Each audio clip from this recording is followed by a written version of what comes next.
Hey Vorthos Army, and welcome back to the Aether Hub. Today we got another Vorthos Bite, quick rundowns and recaps on some of the greatest legends found in Magic the Gathering. Remember, you decide the targets of this series. You can vote on our community tab and help guide the direction of this channel. You can also vote on more extensive topics by officially joining the Vorthos Army over on Patreon. Check that link in the description below.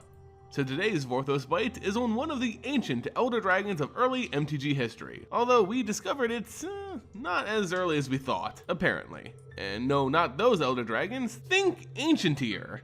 Yep, that's the one. This is Arcades Sabboth, and while his old art here is kinda nasty, he's gotten a new coat of paint in Magic Core Set 19. Ah, that's better. Like I said, Arcades Sabboth, also known as the Strategist, is an Elder Dragon of the highest order. His intelligence, cunning, and love for big damn walls led to his surviving the terrible Elder Dragon War, making him one of the few lucky contenders. Arcades is in pretty strong company though. He's related to all the other survivors of that war. He's brother to Ugin, Chromium, and Nicol Bolas, his sister is Palladia Mors, and he's cousins with Vorthos Bite, a pretty impressive family tree.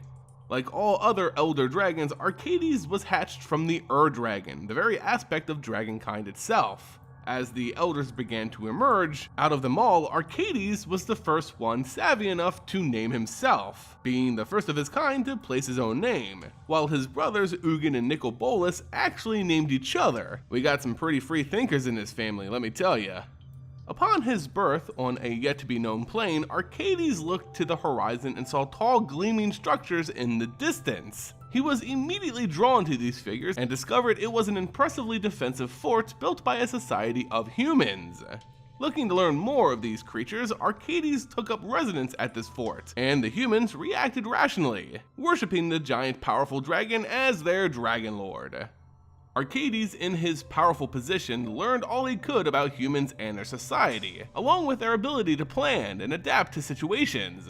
This circle fort was their effort to protect themselves from the world. It took planning, logistics, architecture, all things Arcades learned to love about human society. As smart as they were compared to, well, actual cattle, humans here were still very primitive beings, aggressive, acting out in violence. Arcades taught them a different path, a better path of life, as he put it, essentially teaching them more about patience, strategy, and diplomacy. What a kind dragon lord, right? Within this fort, his brothers Nicol Bolas and Ugin would come to reside for a time, both learning drastically different lessons from the humans Arcades had come to teach. Nicol Bolas learned how easily humans could be manipulated, while Ugin learned of the multiverse, the unseen, and the existence of different planes. Yeah, you can see they didn't share similar interests. While the lore of M19 is still ongoing and things may actually change, we do know that Arcades won't make it for the long run. We know that Bolas and Ugin will be the only Elder Dragon standing, according to Bolas anyway, but he does have a problem with telling the truth, so who knows. Arcades, being an Elder Dragon of the non-planeswalking variety, would actually be summoned by another planeswalker named Lezrak, when he summoned him to fight an opponent during a planeswalker duel. Look, this older lore is kinda weird.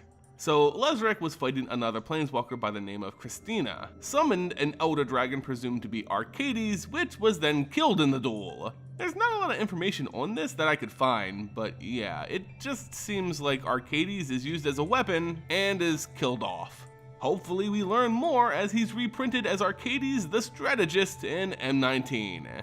In short, Arcades is like the smarter older brother of any family, really. In high school, they pride themselves on their orderly style, keeping mostly to himself studying, while looking just awful in school photos. But you know what? It all pays off because later on, Arcades becomes that rich, handsome CEO all his former classmates want to, all of a sudden, hang out with. Okay, so not a perfect metaphor, but you get the point. Remember to follow us here on YouTube and on Twitter, hit that like button and share across the multiverse. Remember, you can of course help vote on topics on our community page and as a member of the Vorthos Army over on Patreon. As always, thank you all so much for watching, and I'll catch you next time here on the Aether Hub.